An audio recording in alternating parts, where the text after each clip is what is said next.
I took the theme a little more abstractly, thinking about our dear planet Earth that's kind of in deep water. And I wrote this story in 2007. I could have written it this morning.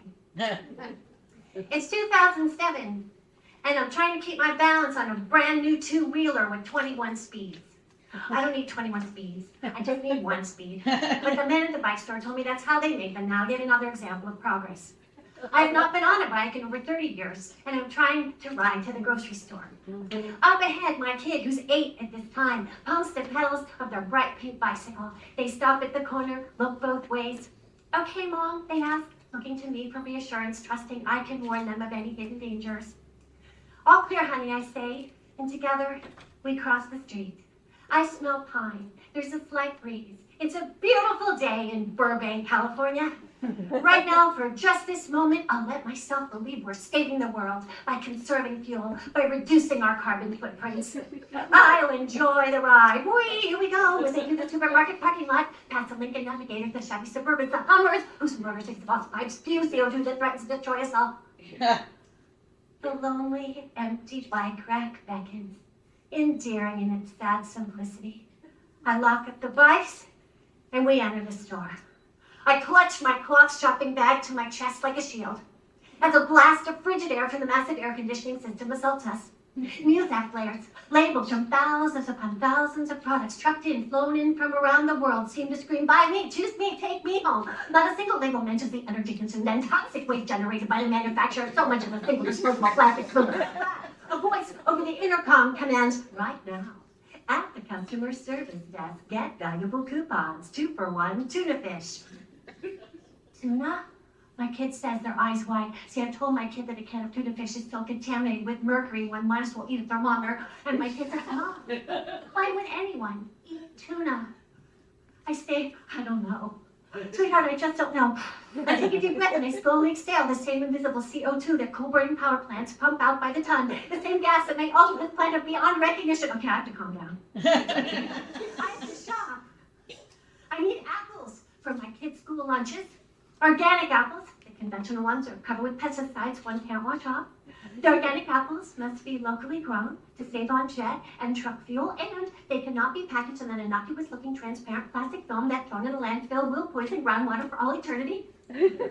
My kid selects 5 organic apples from the nearby town of Oxnard and puts them in my cloth bag. Not a whole heck of a lot's going to fit in that bike basket. So I'm just going to buy the apples and a package of 100% recycled toilet paper with 85% post-consumer content and recycled paper wrap. And an extra large box of baking soda that I will use to brush my teeth and clean my bathrooms. Shopping requires optimism. Blind faith. My choices make a difference. I'm thirsty, Mom. We get a drink at the fountain. Even though I know the clear liquid splashing in that metal bowl retains untold quantities of antibiotics, antidepressants, and anti-cholesterol medication.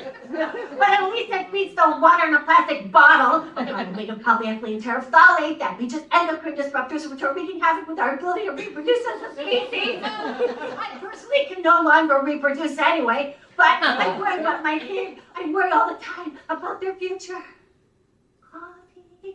I desperately crave a cup of coffee from the deli. But I forgot to bring along my metal thermos. And I refuse to use a styrofoam cup that will outlive mankind. If they would let me, I could put my mouth under the spigot of the coffee urn and just drink the stuff straight down. I would not ask if the coffee were organic or fair trade. That is how much I want a cup of coffee. Because coffee soothes me. The muddy liquid allays the panic I feel knowing the glaciers are melting, the Amazon is burning, the Gulf Stream is flowing, oceans are spawning, murderous hurricanes, human beings are breeding unchecked, and people, especially people in the United States, people in California, people in Los Angeles, people in this market, including me, are responsible for having brought every living thing on the face of the planet to the brink of annihilation. I look around me. No one seems concerned. I remember the day I was at my friend Deb's house. I was in her laundry room. And I said to her in a calm, polite voice, I said, you know, Deb, I use a non-toxic, biodegradable, non-petroleum-based laundry detergent. Gosh, it works just as well as your extra strength Tide with Mountain Fresh scent. But it doesn't harm the environment. I care about the environment. I give generously to World Wildlife Fund. I'm not giving up Tide. Why not? I've used Tide for 20 years. I depend on it. You won't give up Tide? No way. As courteously and respectfully as I could, I said, do you know what happened on Easter Island, Dad? Utter devastation. Because the people of Easter Island refused to give up Tide. Okay, I don't mean Tide literally. What I'm trying to say is, they refused to change the way they had always done things. They were obsessed with making statues.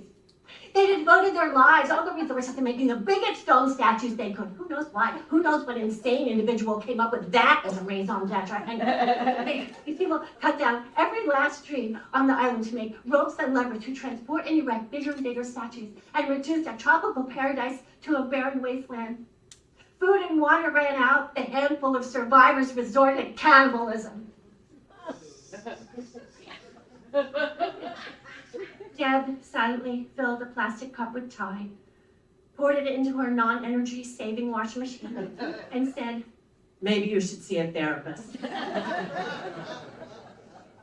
another day, Sue and I were sitting on a bench at our kids' school, watching our kids play, and I mentioned, casually, that I had been reading about global warming, and that we had just a few years to drastically cut emissions or the planet would become uninhabitable. Sue laughed lightly. Maybe our kids will end up living on the moon. I almost blurted out, oh yeah, with no food or water or oxygen, that would work. I stopped myself. I know Sue didn't really mean that about the moon. That's just something people say. They say that when they cannot imagine their world being any different from what they've always known.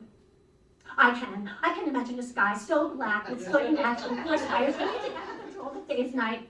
I can imagine a dreadful silence after all the birds have become extinct. I can imagine my kid lying in a tent in a refugee camp, perched on the remains of the 10 freeway, clinging to life, their body ravaged by some horrific virus carried by swarms of insects multiplying furiously on an overheated planet.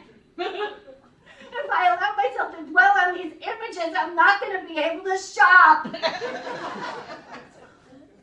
But I find the apples and the toilet paper and the baking soda, and my kid notices me and points to a woman with a cloth bag, 2007, very rare, in the checkout lane next to ours.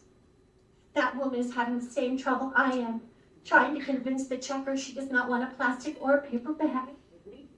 I approach her. She looks up and smiles. I don't chit-chat, it's unnecessary because we both have the bags. And so we know. We both receive action alerts from the Natural Resources Defense Council. We belong to the Sierra Club. We compost. It goes without saying we have given up meat, milk, lipstick, nail polish. My kid and I follow that woman outside. There are 3 bikes in the rack now. We mount our bikes and we ride away into the beautiful autumn day.